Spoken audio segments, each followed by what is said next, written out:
It's funny, isn't it, how one-time satirist Jonathan Pye is now an establishment lackey. You know, his latest video about Extinction Rebellion, mocking people not able to get to the shops because, oh, it's more important to protect the planet. Yeah, of course it is. What is the achievable goal of Extinction Rebellion? Save the planet. Have you done that yet? Have you ticked all the boxes? And where have they come from? Just suddenly, this NGO group, which is out of nowhere, and suddenly the media and the entire establishment all supports them, and it has all the hallmarks of a Soros-funded NGO. It has all the hallmarks of a Soros-funded organisation. That's why I don't support it. That's probably why Jonathan Pye does. Because there are traitors on top of traitors.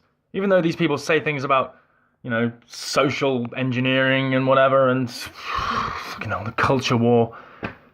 You know, they say the wrong thing when it comes to the conspiracy. They mock people that mock Soros. Because they're anti-Semitic, aren't they? Even though Soros wants to destroy Israel and doesn't like Jewish people and all the rest of it. In fact, they were talking about this with Alex Jones yesterday, with Avi Yamini, and the whole situation with Jim Jeffries. That is just embarrassing now. I think it's got to the stage where Jim Jeffries can't, and Comedy Central can't, admit that he was wrong, because there would be a fatwa inadvertently put on his life, and therefore they're just going to keep ignoring it, keep pretending it never happened, and keep diminishing in popularity and credibility. Meanwhile, Britain doesn't have any credibility. Britain doesn't have a country. Britain isn't going to have any freedom whatsoever. We've got a police state with police that are educated by Sharia advocates, and people that say Sharia is tolerant. We're not banning Sharia anywhere. We should be. That would be the future. That would be freedom. That's something that's necessary to do. But of course, people like David Lammy would call us neo-Nazis and fascists and racists if we didn't appease everything that people like Shamima Begum wanted. How the hell is David Lammy allowed to call people like Nazis and Hitler? He's just allowed to call Rees-Mogg Hitler, is he? No, he's just like Hitler. Yeah, that's not political rhetoric at all, is it? No, it's not strong enough. No, of course not, David Lammy. Why hasn't Corbyn sacked David Lammy? Oh, because he's black. Is that why? Because that's a sad reason. You can't just have protection just because you're black. You're not Obama. Is it that Corbyn has decided that David Lammy is too useful to him in this paradigm? Is it in this identitarian paradigm that someone like David Lammy and Diane Abbott, etc., they're too useful to Corbyn, even if he disagrees with them? Even if he actually wants to punish them, he can't, because then he would look bad. It would be like Trudeau getting rid of the Attorney General who was foreign, etc., and he looked bad as a result of that, but he had to do it because he had to change the law. He had to change the law so that it wasn't illegal what he did. And then when it wasn't illegal anymore, he used that law and then went after the person who said it was illegal in the first place. So change the law, then use the law to punish the person that was saying it was illegal. That's what Trudeau's done. They can just do what they want, these politicians. They've sold out our civilization. They're complicit in selling out our civilization with the police, the judiciary, the media, and I'm sick of it. And we can't do anything about it. And we're being censored across social media and now literally having visits, etc., for saying something that's mild hate speech or, you know, triggering in some way.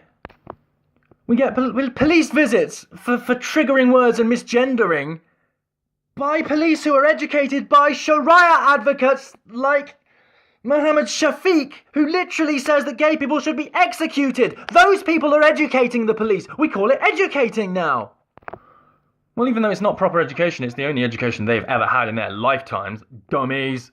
What are you selling out civilization for? Does that make you happy? Do you think you're going to be free when you do that? Do you think there's not massive numbers of police suicide in France because of the Gilets Jaunes protests? They don't want to shoot their own. They don't want to shoot their friends. They don't want to do what Macron has ordered them to do. So why do they do it? I was only following orders was never an excuse in Nuremberg, and it needs to never be an excuse again, because they keep saying that. They keep using the excuses. It's always, oh, I was just following orders. Oh, I was just doing what they were doing. Oh, this, oh, that. We can get away with any excuse that way. We decided long ago that that was not a viable excuse. That the media couldn't just say, I was just following orders, when it was going along with the Russia narrative and trying to start a war with Russia and actually try and foment a civil war at home and a world war all around the world. So that's the purpose of the media. It's been called out. Now we know that the Mueller report has absolved Trump, has exonerated Trump, even though I don't like Trump. I don't want them to lie about him, and I will defend him if they lie about him unfairly. Even though he's joining the globalist TPP and internet censorship, draconian internet censorship that pales in comparison with Obama's 2016 ICANN handover. I mean, the ICANN handover pales in comparison with the new Trump legislation. And then having a secret deal with Ecuador president to sell out Assange, that is just the last straw. I'm just done with deep state Trump. Meanwhile, here at home, in Britain, which doesn't exist, which either left on March the 29th or didn't and now doesn't exist and is a vassal state. And if we did leave, then the government is acting illegitimately and illegally. But we already know that. How can we control this discourse? How can we control this extremist government? And meanwhile, we've got the media going mad at UKIP because of a tweet Sargon of Akkad, Carl Benjamin, sent 3 years ago. I wouldn't rape you. Oh, I guess that's offensive now. I guess if you said I would rape you, that would be fine because it means that you're not discerning in who you would have sex with. But if you won't rape them, obviously, God, that's terrible. And they keep asking Gerard Batten like he's going to apologise for Sargon of Akkad. Like, he was like, well, how can you have someone like this in the party that says this? What about these comments? What about these comments? Message to the global elite. Message to the elitist metropolitan twats in the media. Nobody in the real world cares about a tweet from 3 years ago. Nobody in the real world cares about a tweet from yesterday. Nobody in the real world cares about Twitter. Maybe Trump should leave it too.